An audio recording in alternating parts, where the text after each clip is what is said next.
I was adjusting my settings.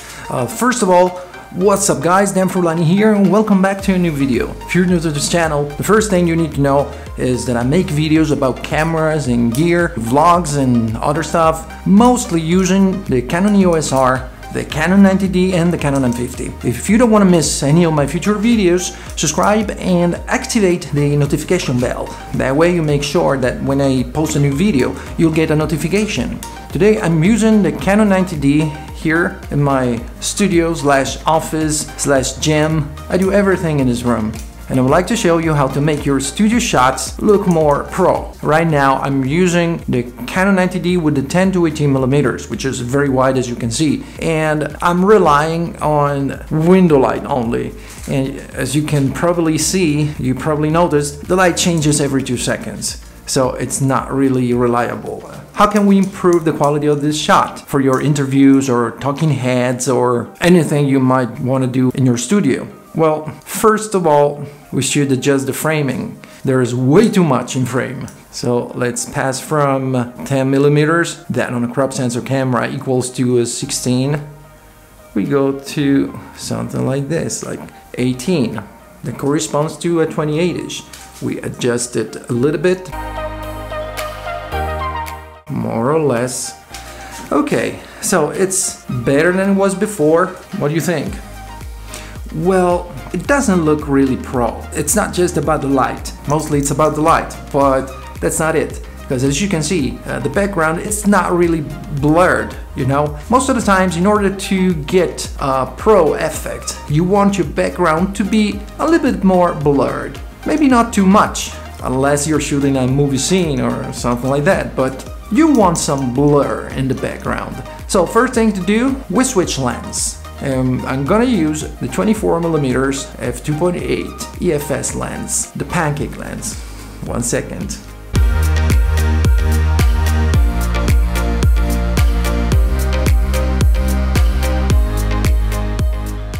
And here it is. This is the EFS 24mm f2.8, the pancake lens.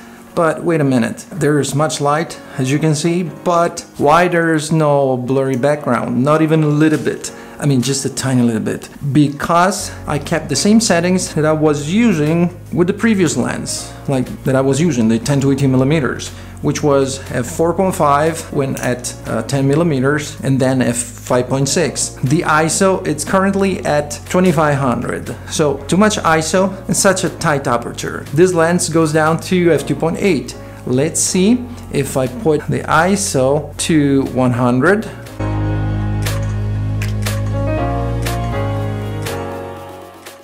And the aperture, f2.8. Nothing, it's still too dark, so we need a higher ISO.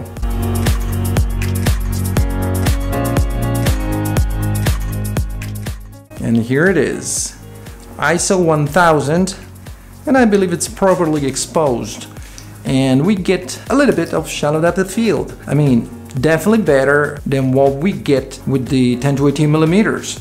A lens with a more like narrow aperture, and also 24mm. Even if you use the same aperture that you use with the 10 to 18mm, let's say f4.5, you usually get a little bit more shallow depth of field because of the compression of the focal length, like 24 instead of 10 to 18. So this is with window light only. What do you think about it? Leave a comment down below, hit the like button and subscribe if you haven't already.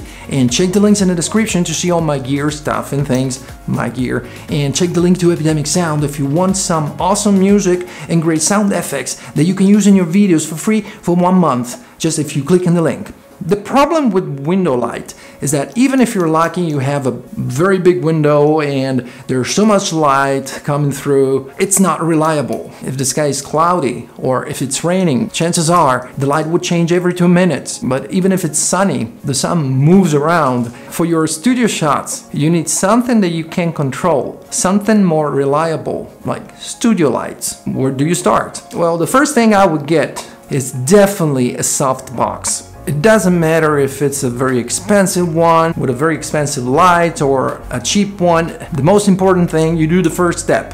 Get one SOFTBOX. Let's see.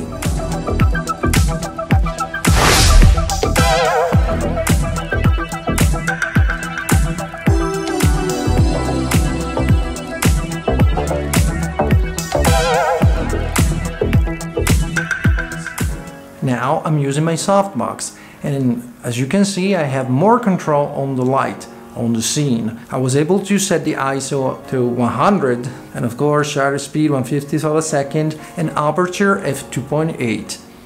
This is the result. I'm using a softbox. It's a light, the Godox SL60W, if I remember the name correctly, with a softbox. By the way, check the links in the description and you'll see the name and everything. But you're not obliged to use this one. You can buy others. It depends on your budget too, because there are very affordable options. Some between 30 to 50 bucks. Check in the links, everything is there. And this is what you get, a more stable light. We can make it look even better. How? We can use LEDs. How? Well, there are these LEDs. I use NEEWER or SD. There are two different brands, but they're practically identical. There are 176 or 73, whatever, 170 something LEDs, and they come with gel filters, warm, neutral, and blue. For the background, which is the first thing I would like to adjust, to fix, I would use a blue filter. Let's see what happens. So I put one of those lights here on a tripod with a blue gel filter here for the background, and you see, it separates me a little bit more from the background. So let me know what you think about it. Leave a comment down below and hit the like button and subscribe if you haven't already. If you subscribe, don't forget to activate the notification bell so you won't miss any of my future videos. By the way, check the link to Epidemic Sound if you want 1 month of awesome music and great sound effects for free. Now, how can we make it even more pro? Like even better than this? Well, we need to add something in the background. What can we use? Let's see. We use LEDs again, like these. Like we can use 2 of them with a warm filter here.